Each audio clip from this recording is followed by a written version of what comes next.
اب میری نگاہوں میں اب میری نگاہوں میں جچتا نہیں کوئی، اب میری نگاہوں میں اب میری نگاہوں میں جچتا نہیں کوئی، اب میری نگاہوں میں جچتا نہیں کوئی، جیسے میرے سرکار ہے، جیسے میرے سرکار ہے، ویسا نہیں کوئی، جیسے میرے سرکار ہے، ویسا نہیں کوئی، اب میری نگاہوں میں سبحان اللہ تم سا تو ہنسی آنکھ نے دیکھا نہیں کوئی، تم سا تو ہنسی آنکھ نے دیکھا نہیں کوئی، کیا شان لطافت ہے، کیا شان لطافت ہے، سایہ نہیں کوئی، کیا شان لطافت ہے، کیا شان لطافت ہے، سایہ نہیں کوئی، اب میری نگاہوں میں۔ اور یہ بھی شعر فرما لے ایک اعجاز جو صرف زمین کو حاصل ہے، اس بات فرما لے محبت سے کہتے ہیں سبحان اللہ، اعجاز یہ حاصل ہے تو حاصل ہے زمین کو، اعزاز یہ حاصل ہے تو حاصل ہے زمین کو، افلاک پہ تو گنبد، افلاک پہ تو گنبد خضرا نہیں کوئی، نعرہ تکبیر، نعرہ رسالت، جشن میلاد النبی، نعرہ تکبیر، نعرہ رسالت، زندہ باد۔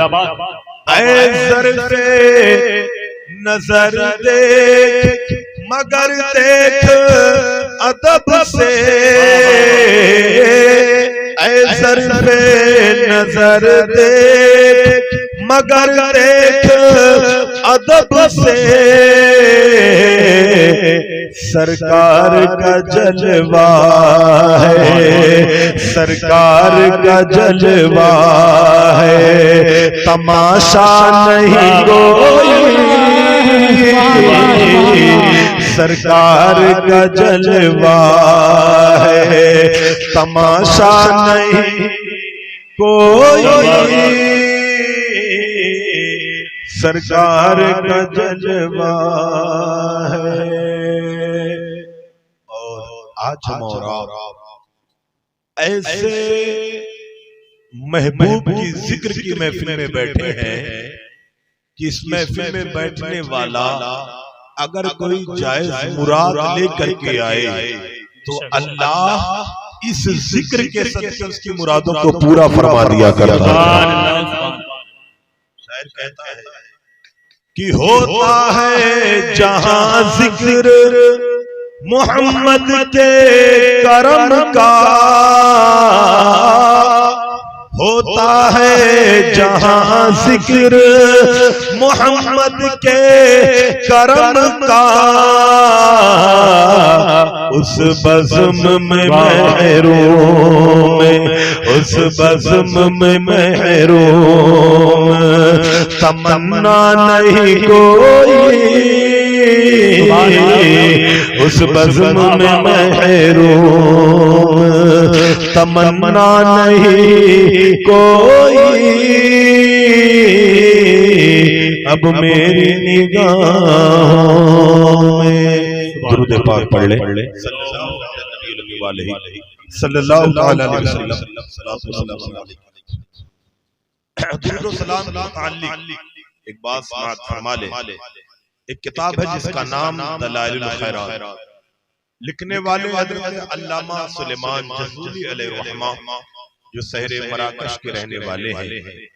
لوگوں نے آپ سے سوال کیا حضور آپ نے جو درود و سلام پر مشتمل یہ کتاب لکھی ہے دلائل الخیرات، آخر اس کے لکھنے کے پیچھے سبب کیا ہے، وجہ کیا ہے، ریزن کیا ہے؟ اگر کوئی کتاب لکھی جاتی ہے تو اس کے پیچھے کوئی مقصد ہوا کرتا ہے۔ حضرت سلیمان جزولی آپ یہ فرمائیں کہ آپ نے جو یہ دلائل الخیرات کتاب لکھی ہے، درود و سلام کو جمع کیا ہے، آخر اس کتاب کے پیچھے لکھنے کی وجہ کیا، لکھنے کا سبب کیا؟ تو حضرت سلیمان جزولی وجہ بیان کرتے ہیں، کہتے ہیں اے لوگوں ایک مرتبہ میں اپنے تمام مریدوں کے ساتھ مراکش کے گلی کوچوں میں سیر کرنے کے لیے نکلا ہوا تھا۔ ایسے سنا میں کیا دیکھا، نماز ظہر کا وقت ہو گیا، مؤذن نے حی علی الفلاح حی علی الفلاح کی صدا بلند فرمائی۔ میں نے یہ چاہا کہ نماز ظہر ادا کروں، لیکن کیا دیکھا گیا، پانی دستیاب نہیں، پانی نہیں مل رہا ہے۔ آپ بیان کرتے ہیں میں پانی کی تلاش میں مراکش کے گلی کوچوں میں ٹہلتا رہا، گھومتا رہا، آخرکار گھومتے گھومتے ایک ایسے محلے میں پہنچا جہاں کنواں تو موجود تھا، لیکن کنواں پہ نہ ڈول تھی نہ رسی تھی، پانی نکالوں کیسے، وضو بناؤں کیسے؟ حضرت سلیمان جزولی فرماتے ہیں میں کنویں پر کھڑے ہو کر کے بس یہی سوچ رہا تھا پانی نکال کر کے وضو کیسے بناؤں۔ اتنے میں 8-10 سال کی بچی قریب آتی ہے، آنے کے بعد کہتی ہے علامہ آپ پریشان کیوں ہیں، آپ کے چہرے پر پریشانی کے اثرات کیوں ہیں؟ حضرت سلیمان جزولی فرماتے ہیں اے بیٹی یقیناً تیری عمر بڑی چھوٹی ہے، میرے ارمان میری آرزو بڑی لمبی ہے۔ ارمان و آرزو کیا ہے؟ ارمان و آرزو یہ ہے کہ اس کنویں کی تہ سے پانی مل جائے، میں وضو بنا کر کے نماز ظہر ادا کر لوں۔ وہ چھوٹی سی بچی کہتی ہے بابا آپ نہ گھبراؤ، میں مسئلے کو حل کر دیتی ہوں۔ حضرت سلیمان جزولی فرماتے ہیں 8 سال کی بچی کنویں کے منڈیر کے قریب جاتی ہے اور کنویں پر کھڑے ہو کر کے اس بچی نے کنویں کے پانی میں تھوک دیا۔ حضرت سلیمان جزولی فرماتے ہیں قسم کعبے کے رب کی، بچی کا تھوک جیسے کنویں کے پانی میں پڑا، پانی ابلتا ہوا منڈیر کے قریب آ گیا۔ نعرہ تکبیر، نعرہ رسالت، مدرسہ گلشن رجا، علماء اہل سنت، نعرہ تکبیر، نعرہ رسالت۔ پانی ابلتا ہوا منڈیر کے قریب آ گیا۔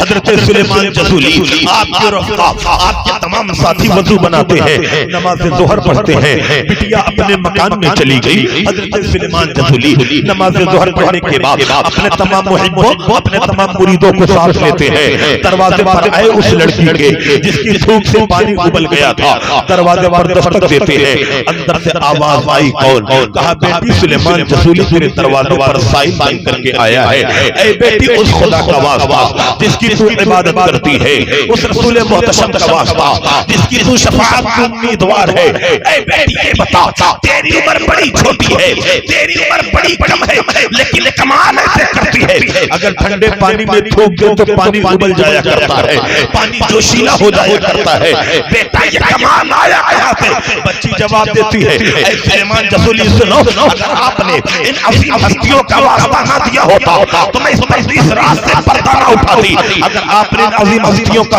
واسطہ دے دیا ہے تو جواب سنتے چلے اے سلیمان جزولی میں جب سے اپنے عقل و شعور کو سنبھالا ہے کچھ اور نہیں کرتی، میں مدینے والے پر درود و سلام پڑھا کرتی ہوں، مصطفیٰ پر درود و سلام بھیجتی ہوں۔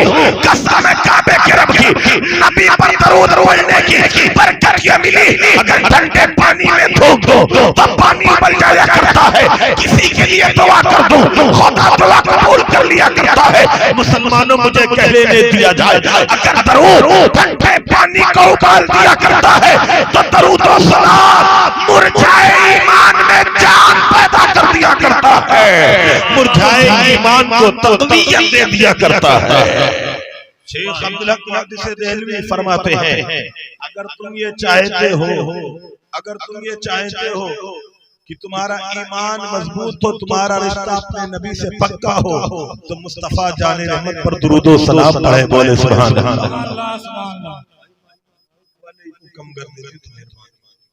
ایک مرتبہ اور درود شریف پڑھیں۔ سیدنا و شفیعنا حبیبنا مولانا محمد بارک وسلم صلو علیہ الصلوۃ والسلام علیک یا رسول اللہ۔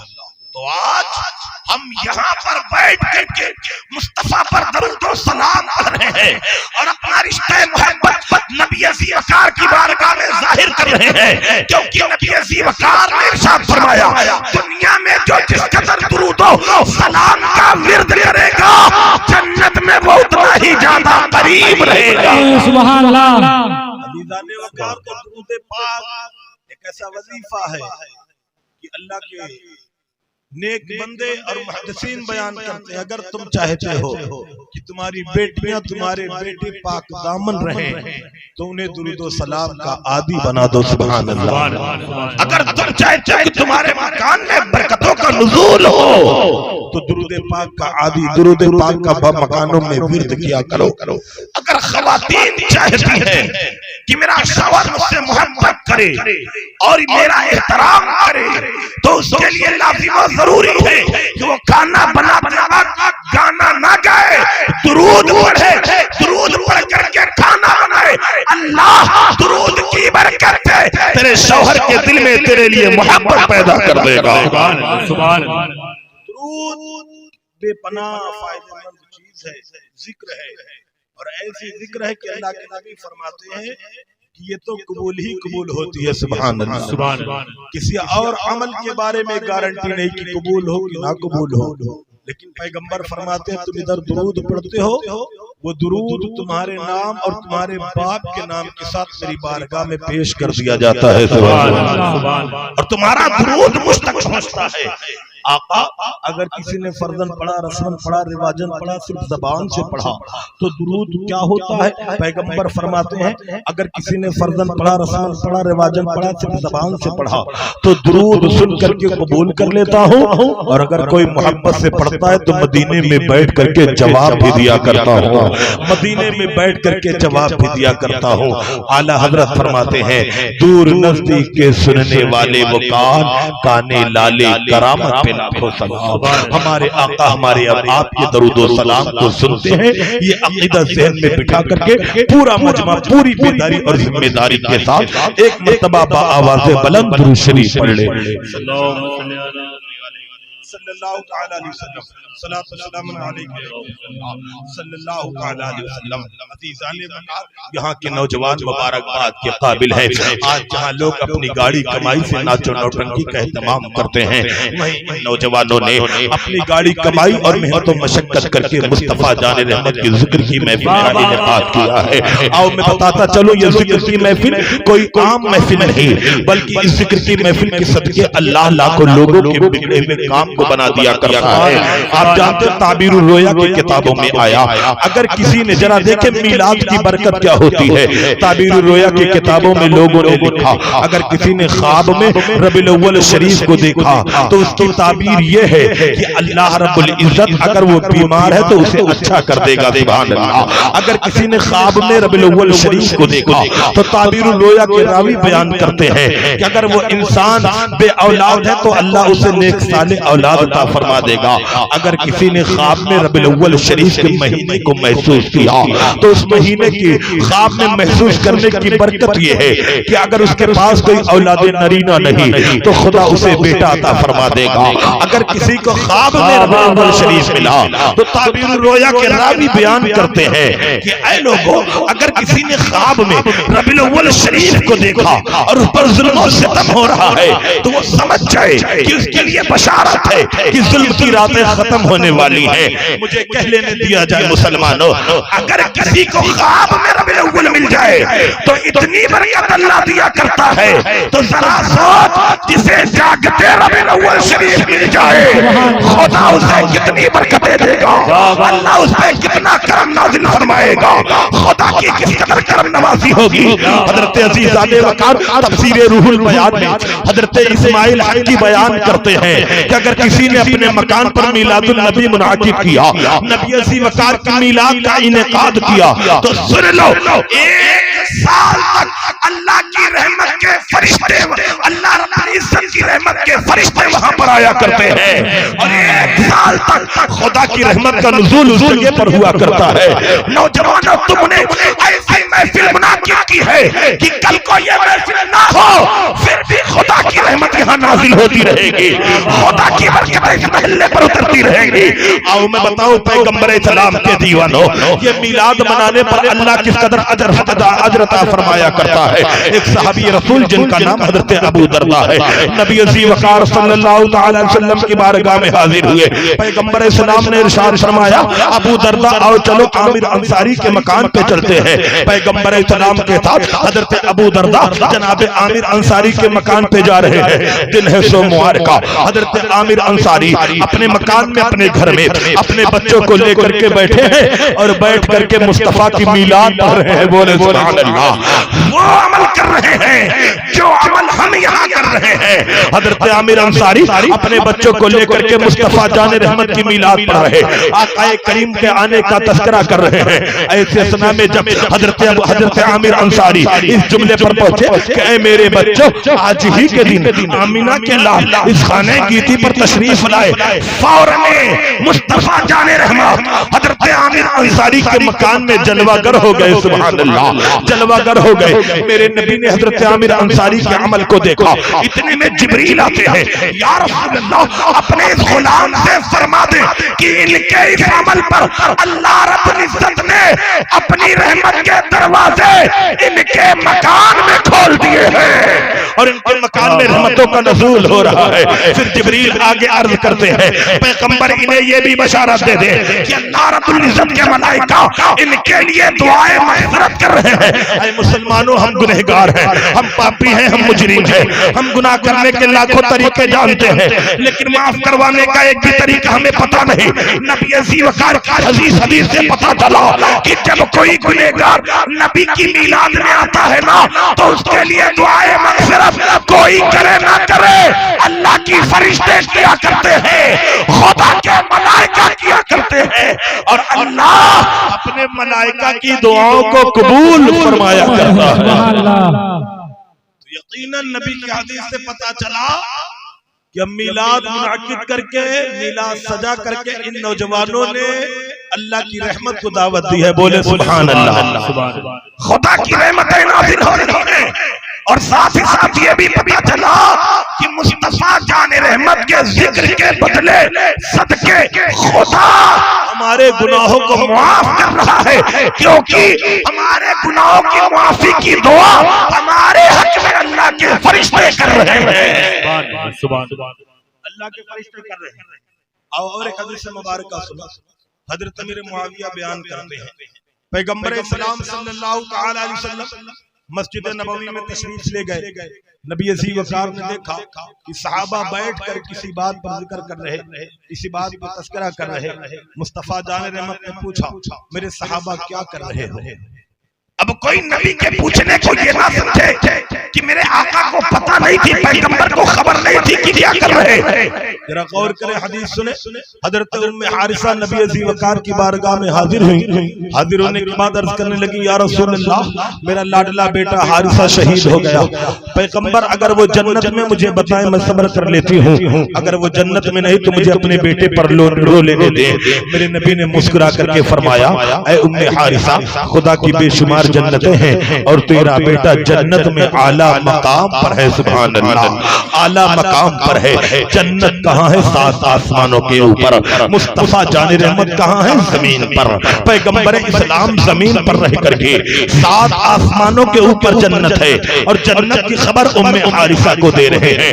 اور کر لو مسلمانوں، وہ نبی جو زمین پر رہ کر کے جنت کی خبر سے آگاہ ہو، کیا وہ مسجد نبوی میں بیٹھیں گے اپنے غلاموں کے نیت و ارادے سے آگاہ نہیں تھا؟ پیغمبر بالکل آگاہ تھے۔ پھر میرے آقا نے یہ کیوں کہا؟ پوچھا کیوں؟ اے میرے غلاموں کیا کر رہے ہو؟ مصطفیٰ جان رحمت کو پتا تھا کل ایک جماعت پیدا ہوگی جو میلاد النبی کو شرک و بدعت کہے گی، ناجائز و حرام کہے گی۔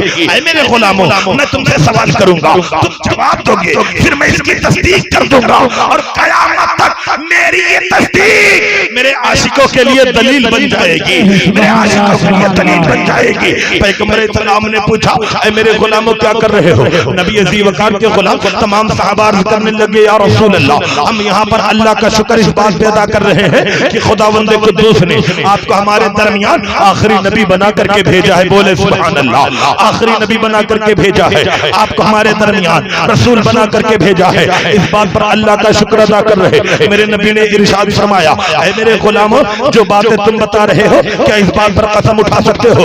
نبی ذی وقار کے غلاموں نے عرض کیا رسول اللہ، ہم قسم اٹھاتے ہیں، ہم اس کے علاوہ کوئی دوسرا عمل نہیں کر رہے تھے۔ میرے نبی نے مسکرا کر کے فرمایا اے میرے غلاموں، مجھے تمہاری نیت پہ شک نہیں تھا، مجھے تمہاری نیت پر پورا پورا یقین تھا۔ پیغمبر پھر آپ نے قسم کیوں دلوایا؟ نبی ذی وقار نے ارشاد فرمایا وجہ یہ ہے کہ تم یہاں بیٹھ کر کے میرا ذکر کر رہے ہو، وہاں جبریل آئے تھے اور کہا محمد تمہارے امتیوں کے اس عمل سے اللہ فرشتوں کے درمیان فخر کر رہا ہے۔ فرشتوں کے تکبیر، نعرہ رسالت، مدرسہ گلشن رجا، ویلکم رجا فاؤنڈیشن پہاڑپور کلا، ویلکم رجا فاؤنڈیشن پہاڑپور کلا، علماء اہل سنت، نعرہ تکبیر، نعرہ رسالت۔ یقیناً تمہارے اس عمل پر اللہ ملائکہ کے درمیان فخر کر رہا ہے۔ مسلمانوں ہم یہاں میلاد منا رہے ہیں، مان اللہ اپنے فرشتوں سے کہہ رہا ہے اے فرشتوں دیکھو دیکھو، یہ میرے وہ بندے ہیں، میرے محبوب کے وہ امتی ہیں کہ 1450 سال بعد میری بارگاہ میں یقیناً شکر ادا کر رہے ہیں اور کہہ رہے ہیں کہ فضل رب العلا، اور کیا چاہیے؟ مل گئے مصطفیٰ، اور کیا چاہیے؟ اللہ کہتا ہے منوائیہ دیکھو میرے بندوں کو، میں نے انہیں اپنے محبوب کے ذریعے قرآن دیا، اپنی معرفت کروائی، شریعت دی، نماز دیا، سب کچھ اپنے محبوب کے وسیلے سے دیا۔ انہیں نماز مل گیا، انہیں قرآن مل گیا، انہیں دل اسلام مل گیا، سب کچھ پا جانے کے بعد یہ ناشکرے نہ ہوئے۔ 1450 سال گزر گئے ہیں اور آج بھی یہ میرے محبوب کا ذکر کر رہے ہیں، ان کی تعریف کی محفلیں منعقد کر رہے ہیں، ان کی میلاد منا رہے ہیں۔ بولے سبحان اللہ۔ اعلیٰ حضرت فرماتے ہیں حشر تک ڈالیں گے ہم پیدائش مولا کی دھوم، حشر تک ڈالیں گے ہم پیدائش مولا کی دھوم، مثل فارس نجد کے قلعے گراتے جائیں گے، خاک ہو جائیں عدو جل کر مگر ہم تو رضا، دم میں جب تک دم ہے ذکر ان کا سناتے جائیں گے۔ نوجوانوں تم نے ایسی محفل منعقد کیا، آج ذرا غور کر لو، یہ محفل یہاں پر نہ ہوتی تو ہم کہاں ہوتے؟ کوئی موبائل پر اپنا وقت خراب کر رہا ہوتا، کوئی سو رہا ہوتا، کوئی دنیا کے فسق و فجور میں لگا ہوتا، کوئی عزیزان وقار ادھر ادھر لوفربازی کر رہا ہوتا، لیکن ذرا دیکھو نبی کے میلاد کی برکت ہے۔ جو لوگ اپنا وقت موبائل میں ضائع کرتے آج اس محفل میں بیٹھ کر کے نبی نبی کر رہے ہیں، سبحان اللہ، نبی نبی کر رہے ہیں، مصطفیٰ جان رحمت کا ذکر کر رہے ہیں، پیغمبر اسلام کے قصیدے پڑھ رہے ہیں، اور یہ میلاد یقیناً اس کی برکت کتنی ہے۔ اور میں بتاؤں کتاب کا نام الحاوی للفتاوی، علامہ جلال الدین سیوطی بیان کرتے ہیں کہ ایک مرتبہ میرا گزر قبرستان سے ہوا۔ کون سیوطی؟ جنہوں نے 130 سے زائد مرتبہ پیغمبر اسلام کے چہرے انور کی زیارت کی ہے، سبحان اللہ۔ کون سیوطی؟ جنہوں نے 70 سے زائد مرتبہ مصطفیٰ جان رحمت کو اپنے ماتھے کی نگاہوں سے دیکھا ہے، وہ سیوطی قبرستان سے گزر رہے ہیں۔ آپ نے کیا دیکھا کہ اس قبرستان میں جتنے بھی قبریں ہیں، اللہ نے ہر قبر میں نور پیدا کر رکھی ہے، خدا نے ہر قبر میں روشنی پیدا کر رکھی ہے، اللہ نے ہر قبر میں اجالا پیدا کر رکھا ہے۔ علامہ جلال الدین سیوطی فرماتے ہیں پھر میں نے غور و خوض کیا، میں نے کیا دیکھا، اس قبرستان میں جتنے مردے ہیں تمام مردوں کی قبر میں تھوڑا نور، لیکن ایک مردہ ایسا ہے جس کی قبر میں بہت زیادہ نور ہے، جس کی قبر میں بہت زیادہ لائٹ ہے، جس کی قبر میں بہت زیادہ روشنی ہے، جس کی قبر میں بہت زیادہ پرکاش ہے۔ علامہ جلال الدین سیوطی فرماتے ہیں میں اپنی جگہ سے اٹھا، صاحب قبر کے پاس آیا، میں نے مراقبہ کیا، مراقبہ کرنے کے بعد میں نے اپنے دل کی نگاہ سے دیکھا وہ مردہ جو اس قبر میں لیٹا ہوا ہے، جس کی قبر میں بہت زیادہ نور ہے، نہ کوئی اللہ کا ولی ہے، نہ کوئی شہید ہے، نہ کوئی نبی ہے، بلکہ ایک عام سا انسان ہے۔ میں نے اس سے سوال کر لیا، اے مردے یہ بتا آخر تیرے قبر میں اتنا نور کیسے، اتنا روشنی کیسے، اتنا اجالا کیسے، اتنی لائٹ کیسے، اتنا پرکاش کیسے؟ تو مردے نے جواب دیا سیوطی سنو، وہ نور والا آیا تھا اور نور دے کر کے گیا ہے، نور والا آیا تھا اور نور دے کر کے گیا ہے۔ علامہ جلال الدین سیوطی فرماتے ہیں میں نے مردے سے کہا اے قبر میں دفن ہونے والے انسان، تمام مومنین کی قبروں میں جو نور ہے اسی نور والے کے صدقے ہے، آمینہ کے لال کے صدقے تو فیل ہے، لیکن میں عمومی نور کی بات نہیں کر رہا، خاص نور کی بات کر رہا ہوں۔ تمام مومنوں کی قبروں میں تھوڑا نور، لیکن تیری قبر میں بہت زیادہ نور، تیری قبر میں بہت زیادہ روشنی، تیری قبر میں بہت زیادہ لائٹ، تیرے قبر میں بہت زیادہ پرکاش۔ آخر یہ لائٹ آئی کہاں سے، یہ روشنی آئی کہاں سے، یہ اجالا کہاں سے ہوا؟ عزیزان وقار وہ انسان بیان کرتا ہے اے سیوطی سنو، یقیناً میرا انتقال ہوتا ہے، اہل خانہ مجھے دفن کر کے واپس چلے گئے، حکم ربی سے فرشتے آتے ہیں، سوال ہوتا ہے من رب کا، تیرا رب کون تھا؟ زبان خاموش تھی، قبر میں مصطفیٰ جان رحمت جلوہ گر تھے، سبحان اللہ، نبی وقار کی جلوہ گری تھی۔ فرشتے سوال کر رہے ہیں من رب کا، تیرا رب کون تھا؟ زبان خاموش تھی، آنکھیں مصطفیٰ جان رحمت کے چہرے کی تلاوت کر رہی تھی، سبحان اللہ۔ دوسرا سوال ہوتا ہے ما دین کا، تیرا دین کیا تھا؟ زبان پہ تالے لگے ہوئے تھے لیکن آنکھوں میں جمال محمد تھا۔ تیسرا سوال ہوتا ہے ما کنتا تکون فی شان حق ھذا الرجل، بتا اس نوجوان مرد کے بارے میں تو کیا کہا کرتا تھا؟ زبان خاموش تھی، آخر دعا کی تلاوت کر رہی تھی۔ اتنے میں ایک فرشتے نے کہا اسے سوالوں کے جواب نہیں آتے، ایسا کر اپنا اسلحہ اٹھا، اس پر عذاب مسلط کر۔ فرشتہ جیسے اپنے اسلحہ کو اٹھا کر کے عذاب مسلط کرنا چاہتا ہے، میرے نبی نے ارشاد فرمایا فرشتوں اسلحہ ڈال دو، اپنے عاشق کے سوالوں کے جواب میں محمد ارشاد فرماؤں گا۔ سبحان اللہ، نعرہ تکبیر، نعرہ رسالت، مدرسہ گلشن رجا، علماء اہل سنت، نعرہ تکبیر، نعرہ رسالت۔ فرشتوں اس پہ عذاب مسلط نہ کرو، اپنے غلاموں کے سوالوں کے جواب میں محمد ارشاد فرماؤں گا۔ علامہ جلال الدین سیوطی فرماتے ہیں پھر میں نے مردے سے سوال کیا یہ بتا تیرا کون سا عمل اللہ کے محبوب کو پسند آیا؟ لیکن جب مہینہ آتا میلاد کا، بولے سبحان اللہ، جب مہینہ آتا 12ویں کا، جب مہینہ آتا ربیع الاول شریف کا، اے سیوطی 11 مہینے کی کمائی آل و اولاد میں خرچ کرتا تھا، 1 مہینے کی کمائی مصطفیٰ کی میلاد میں خرچ کرتا تھا۔ زندہ باد، واہ واہ واہ، آل و اولاد پہ خرچ کرتا، ایک مہینے کی کمائی مصطفیٰ کی میلاد پہ خرچ کرتا تھا. اے سیوطی، آج جو میری قبر میں اجالا ہے نبی ذی وقار کی میلاد پہ خرچ کرنے کی وجہ سے ہے، میلاد منانے کی وجہ سے ہے، مصطفیٰ جان رحمت کے میلاد میں اپنی گاڑی کمائی دینے کی وجہ سے ہے. مسلمانوں مجھے کہہ لینے دیا جائے، آج ہم میلاد النبی کے موقع پر جو لائٹنگیں کیا کرتے ہیں، ہم میلاد النبی کے موقع پر جو کمکمے ڈالا کرتے ہیں، ہم میلاد النبی کے موقع پر جو گلی محلے کو روشن کیا کرتے ہیں، یہ روشنی صرف دنیا تک محدود نہیں، خدا نے چاہا اسی طرح کی روشنی اس میلاد کے صدقے ہماری قبر میں بھی نظر آئے گی، اور اللہ میلاد کی برکت سے تیری میری قبر کو بکے نور بنا دے گا.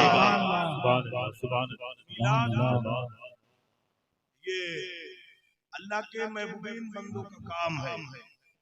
میلاد منانا یہ ان کا کام ہے جن کا انتخاب مصطفیٰ فرمایا کرتے. سبحان اللہ. جس کو آقا چنا کرتے میلاد وہی منایا کرتے، وہی میلاد منعقد کیا کرتے. قرآن کہتا ہے وَأَمَّا السَّائِلَ فَلَا تَنْهَرْ وَأَمَّا بِنِعْمَةِ رَبِّكَ فَحَدِّثْ.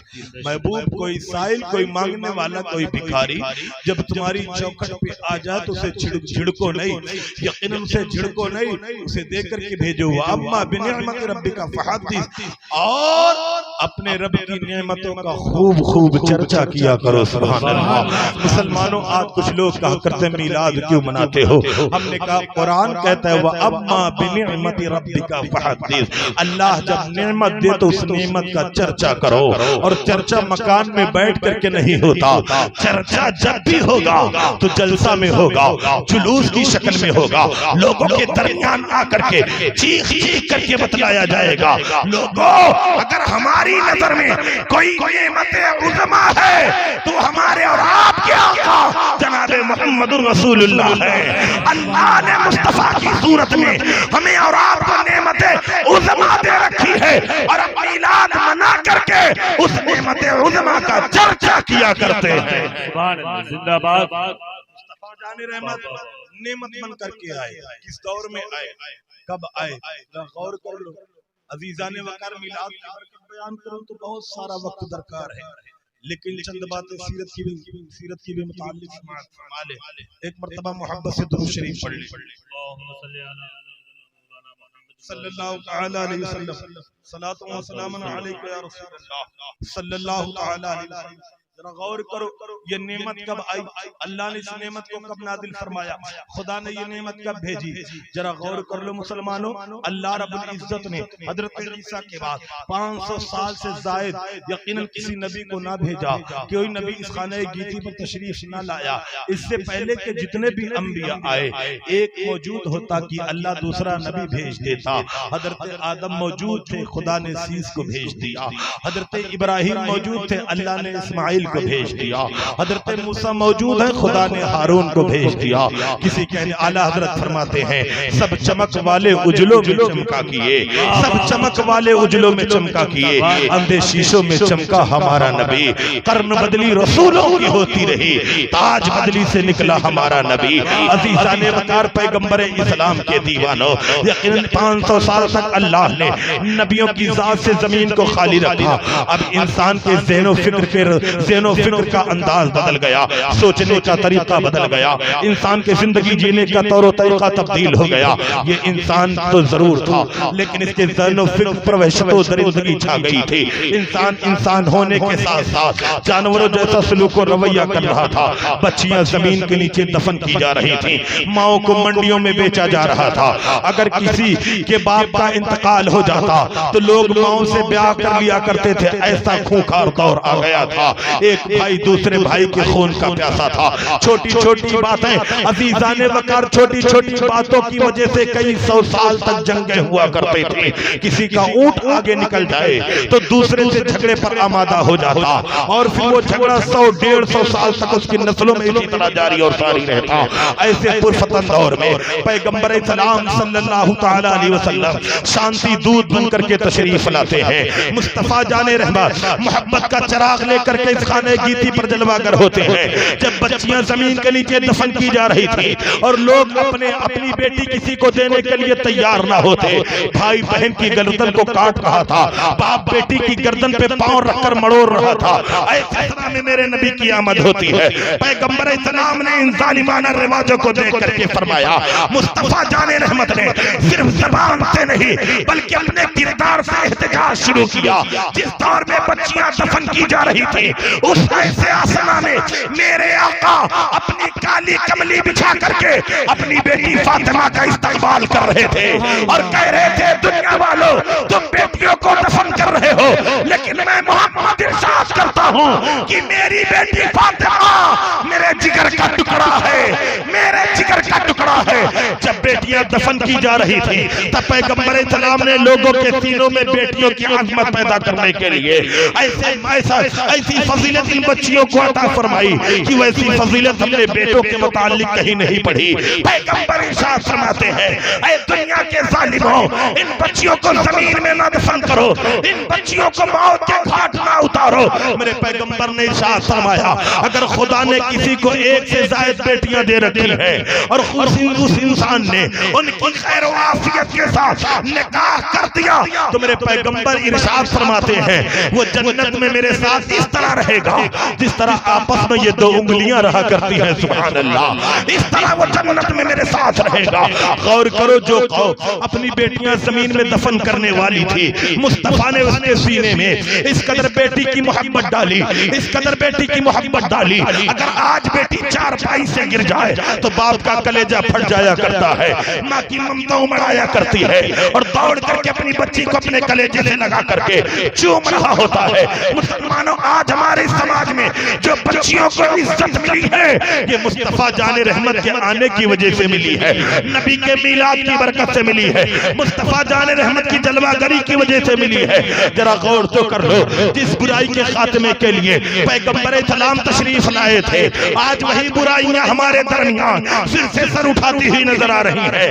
ایک وہ زمانہ تھا جب کفاران مکہ اپنی بیٹیوں کو زمین میں پیدا ہونے کے بعد دفن کر دیا کرتے تھے، اور آج سماج اس قدر گندا ہوتا چلا جا رہا ہے کہ ہم اپنی بچیوں کو ماں کے کوکھ میں مارتے ہوئے نظر آ رہے ہیں۔ مسلمانوں، اسی برائی کے خاتمے کے لیے آمنہ کے لال کی جلوہ گری ہوئی تھی، اور میرے پیغمبر نے ارشاد فرمایا، اگر بیٹا باپ کا سہارا بن کر کے آتا ہے تو بیٹی اس مکان میں خدا کی رحمت لے کر کے آتی ہے، اللہ کی رحمت لے کر کے آتی ہے۔ لہذا بچیوں کا قتل نہ کرو، ان کے ماؤں کے گرب میں ان کا خاتمہ نہ کرو، ورنہ کل خدا کی بارگاہ میں، رسول اللہ کی بارگاہ میں کون سا منہ لے کر کے جاؤ گے؟ مصطفیٰ نے اگر سوال کر لیا، میں نے ان بچیوں کی زندگی کے لیے بڑی جدوجہد کی اور تم نے انہیں ماں کے گرب میں الٹرا ساؤنڈ کروا کر کے مارنا شروع کر دیا، تو بتاؤ پیغمبر اسلام ہم سے سوال کریں گے تو ہمارا اور آپ کا کیا بنے گا؟ اگر میرے آقا نے تیری میری جانب سے منہ پھیر لیا تو مسلمانوں، دنیا میں کوئی عزت نہیں، آخرت میں بھی کوئی عزت نہ ہوگی۔ آج لے ان کی پناہ، آج مدد مانگ ان سے، پھر نہ مانیں گے قیامت میں اگر مان گیا۔ عزیزان وقار، آج زندہ باد سیرت پہ عمل کر کے، نبی کے طریقے پر عمل کر کے ہم یقیناً مصطفیٰ کو راضی کر سکتے ہیں، خدا کو راضی کر سکتے ہیں۔ یہ دین متین پیغمبر نے، یہ طریقہ مصطفیٰ نے، یہ سلیقہ پیغمبر نے، یہ قانون پیغمبر نے بڑی مشقتیں اٹھا کر کے ہم تک پہنچائی ہیں، بڑی تکلیفیں اٹھا کر کے ہم تک پہنچائی ہیں۔ طائف کے میدان میں پیغمبر پتھر کھاتے رہے تاکہ امت تک شریعت پہنچ جائے، اللہ رسول کا قانون پہنچ جائے۔ حالت نماز میں لوگوں نے گلے میں چادر کو ڈال کر کے کھینچا، مصطفیٰ نے صعوبت برداشت کی تاکہ امت تک مذہب اسلام کے طریقے پہنچ جائے۔ حالت نماز میں کفاران مکہ نے اونٹ کی اجڑی ڈال دی، مصطفیٰ جان رحمت نے برداشت کیا تاکہ مذہب اسلام کا صحیح قانون ان تک پہنچ جائے اور یہ بگڑا ہوا سماج خدا رسیدہ ہو جائے، اللہ کے راستے پر لگ جائے۔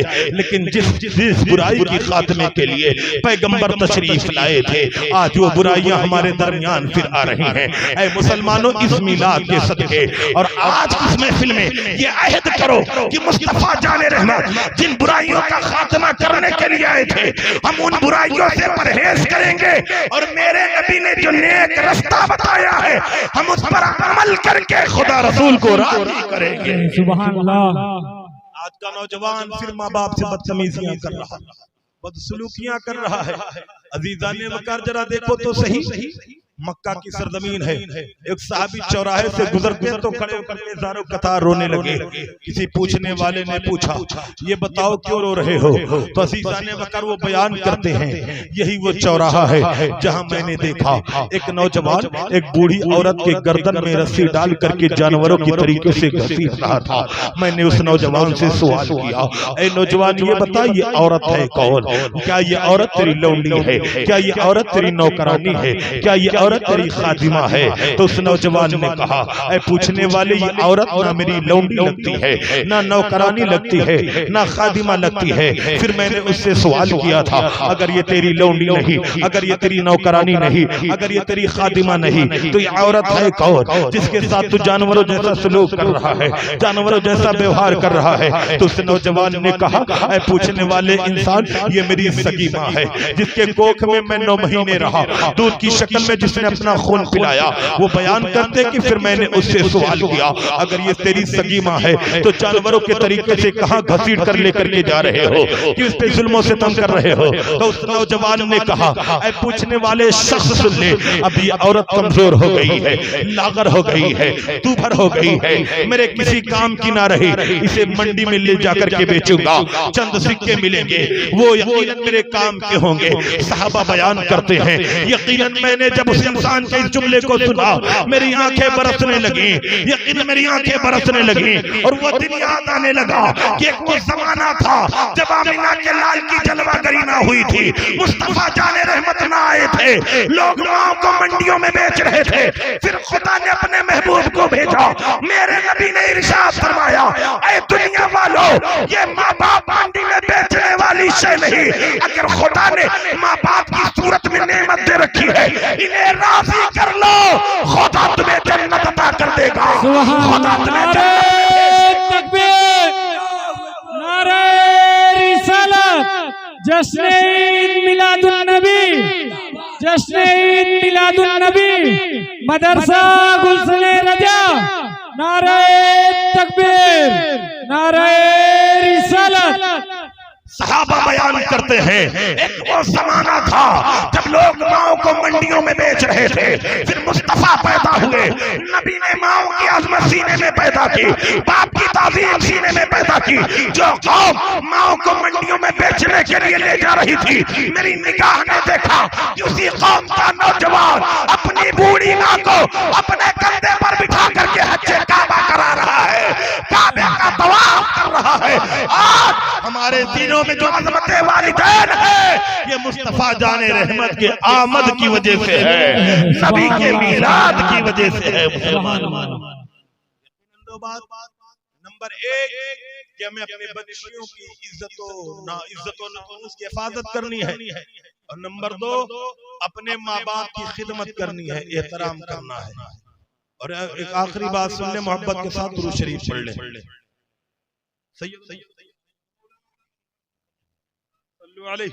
صلاۃ و سلام علیک یا رسول اللہ صلی اللہ علیہ وسلم۔ ذرا غور کریں، مصطفیٰ جان رحمت مکے میں رہے، اور کون سا ایسا ظلم تھا جو پیغمبر اسلام پر نہ ہوا؟ آپ کے راستے میں کانٹے بچھائے گئے، گلے میں چادر کو ڈال کر کے کھینچا گیا، لوگوں نے آپ کے پیچھے تالیاں بجائیں، آپ کے جسم اثر پر پتھر مارے، ہاتھ سے کعبے کی کنجی چھین لی گئی، طرح طرح کے ظلم و ستم پیغمبر اسلام پر ڈھائے گئے۔ اللہ کو اللہ رب العزت حکم دیتا ہے محبوب ہجرت کر کے مکہ سے مدینہ چلے جاؤ۔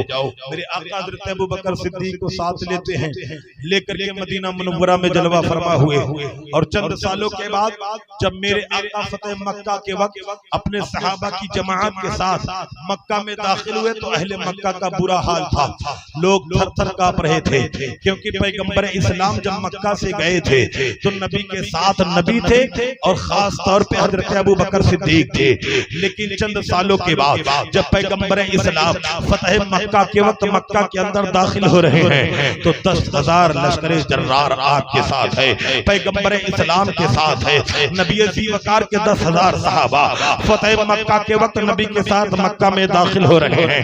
اہل مکہ تھر تھر کانپ رہے ہیں، ان کا وجود لرز رہا ہے کہ محمد آج انتقام لیں گے، محمد آج بدلہ لیں گے، آج اسے نہیں چھوڑا جائے گا۔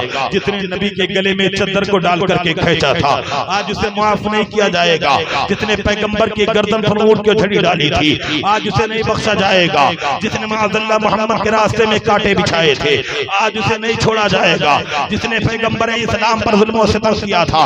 عزیزان وقار اہل مکہ آپس میں مشورہ کر رہے ہیں، اے مکہ والو اب ہماری خیر نہیں، پیغمبر اسلام اپنے 10,000 صحابہ کے ساتھ آ رہے ہیں، آج اسے بھی معاف نہیں کیا جائے گا۔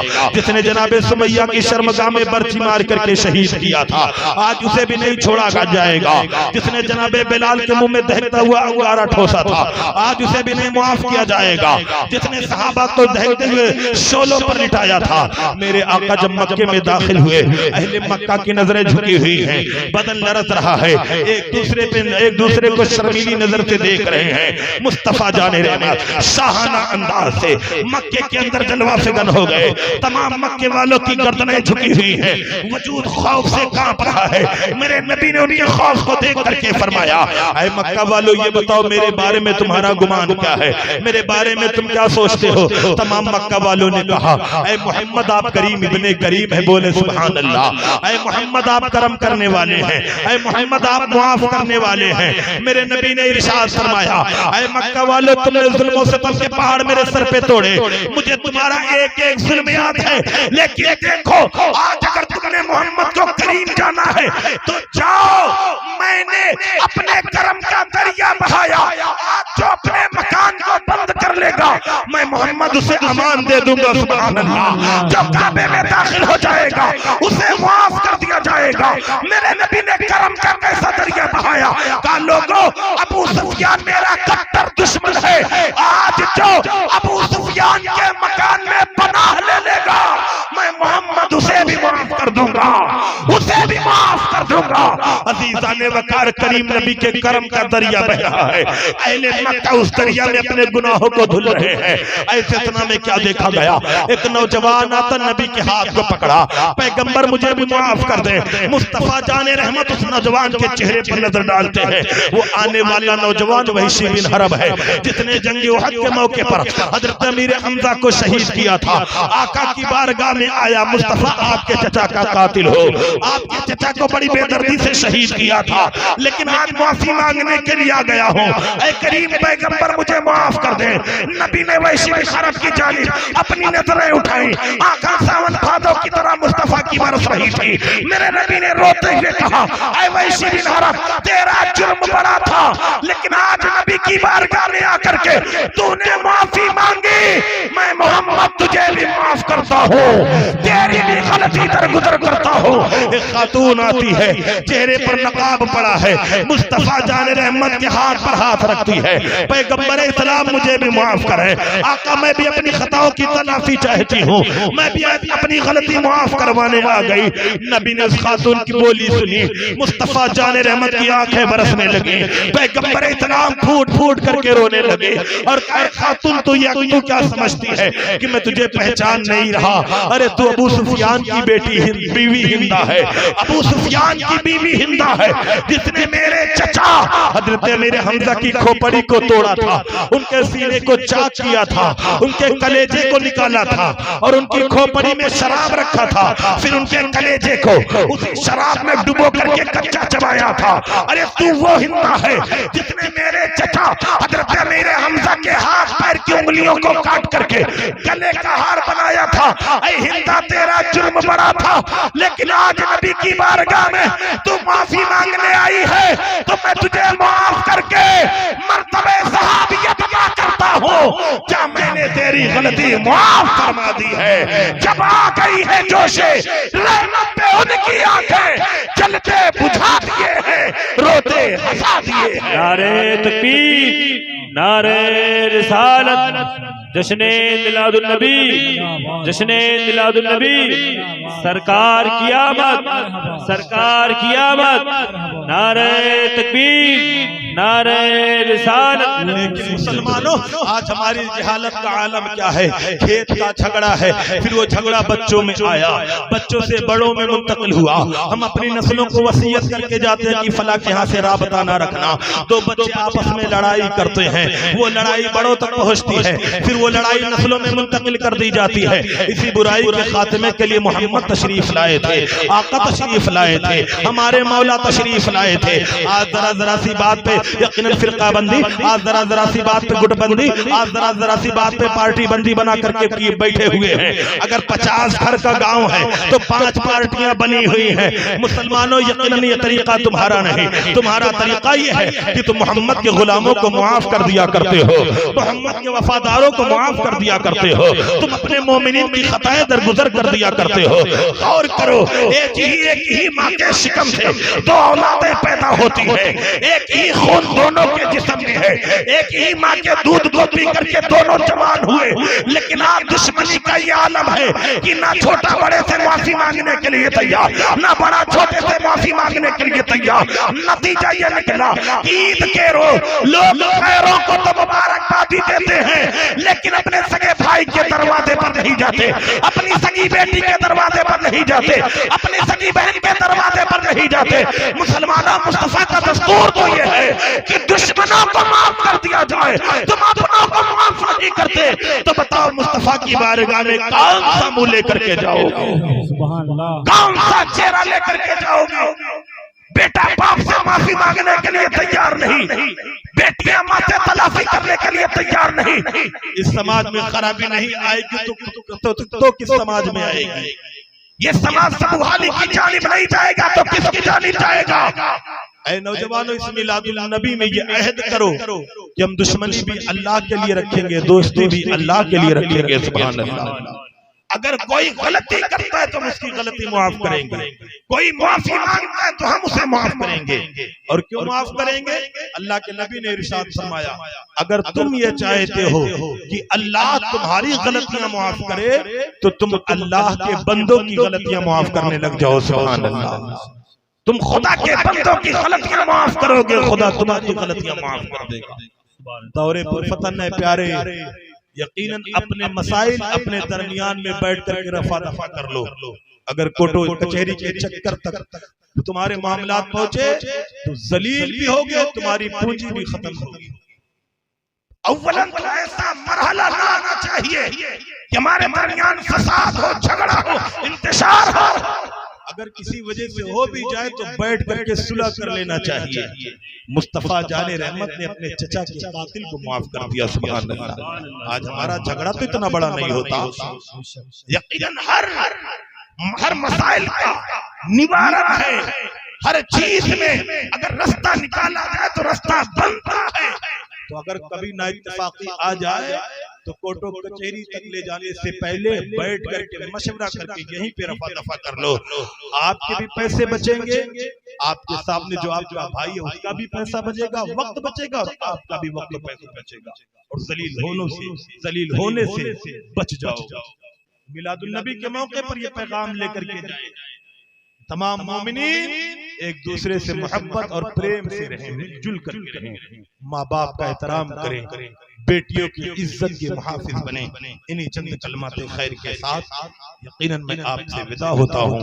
استغفر اللہ ربی من کل ذنب واتوب الیہ، وآخر دعوانا ان الحمد للہ رب العالمین۔ السلام علیکم۔